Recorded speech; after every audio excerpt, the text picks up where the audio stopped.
can give us some insights how to get into the property groove for 2017. It's a landlord of 20 years, Jamie Fraser, who you'll also recognise as part of the tenant tax campaigning team.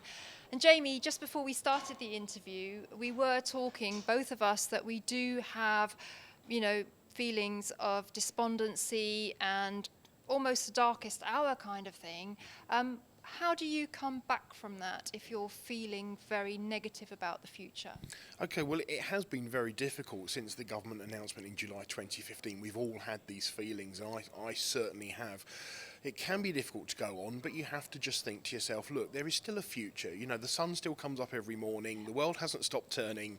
It's just a different set of rules now. Yes. You play the same game under different rules. Yes. So I think about the fact that I've had 20 years in this business that I'm not prepared to give up. Yep. I think about the fact that I was building this either for my pension or for my two small children, which I'm also not prepared to give up because yep. I need all of those things in my life. And I'm also not prepared to evict tenants because I'm partly in this business because I'm a people person. It's a people business, and I want to keep helping them. So I'm going to carry on, and whatever adjustments I have to make, I will look to make them. Yes, I think that's such a positive thing to say, to actually reflect on why you got into property in the first place, because that was what gave you the passion to get started. And yes, we've had these hurdles thrown up at us, but actually in property, I've always found that wherever there's a dark cloud, there is a silver lining. And I think landlords need to be looking for the opportunity and the positives. Yes, landlords I've always found are very resourceful people. They're always very good at sharing information. I find them to be very generous in terms of their spirit and what have you. So I think the more we share all this, the more we keep talking to each other, the more we keep looking for solutions, and more than anything, just keep calm and carry on. The more we do that, the better it will be, because in another couple of years we'll be through the other side of this, hopefully, and things will start to look rosy again. Yeah. I do fear that there is pain to come, and one way that landlords can deal with that pain and cope with it is actually to join communities, join with other landlords and share that burden. And together we are stronger. And I think if you work in isolation, things can actually seem a lot blacker than they are, and then you talk to somebody else and they might just say one thing that helps you see a way forward. So I think landlords really do need to come together in 2017, and tenant tax campaign is encouraging that.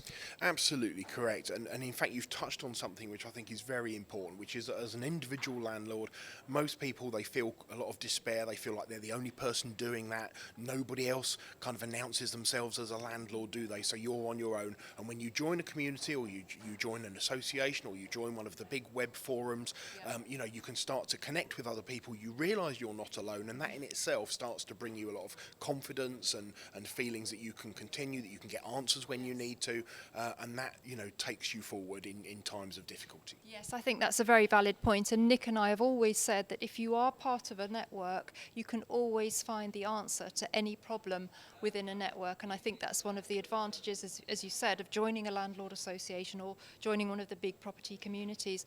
Really looking forward to 2017.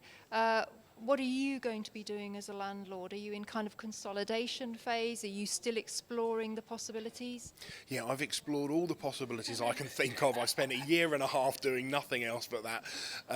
Sadly, nothing has yet presented itself as being the answer. Every scheme has got its own little benefits and pitfalls, but nothing has presented itself as the answer. So I am waiting and seeing. I'm going to batten down the hatches and just wait for the storm to pass, I think. I may have to raise rents, I may have to sell one or two houses. I don't want to do any of those things if I don't have to, but I will do whatever it takes at the time to survive and get through. What advice would you give to landlords for the year ahead? Because personally, I think a very important thing is to get a professional team of advisors around you, particularly a tax advisor. They're going to help you a lot through this difficult, challenging time, aren't they? Yeah, absolutely. If you don't know property taxes yourself inside and out, get yourself someone who is a specialist in property tax. Work with as many different professional advisors as you can, so that you can seek the best of all the opinions and pull out what you need to pull out from those, and then you can decide a lot more clearly what's good for you and what isn't. I think, as a landlord of 20 years, Jamie, you've been through probably 2 or 3 cycles. You've seen a lot of challenges. You've faced a lot of challenges. So you're still going to keep the faith with property? I'm going to try to. Yeah, no, I shall be doing my best to stay in the game. I love it too much. I like the tenants too much. I like the life too much. I just don't want to give it up, and I intend not to. Excellent. Well, thank you very much for joining me here, and do stay tuned to Property Tribes, because we've got a whole month of content to help you stay in the property groove for 2017. So do stay tuned.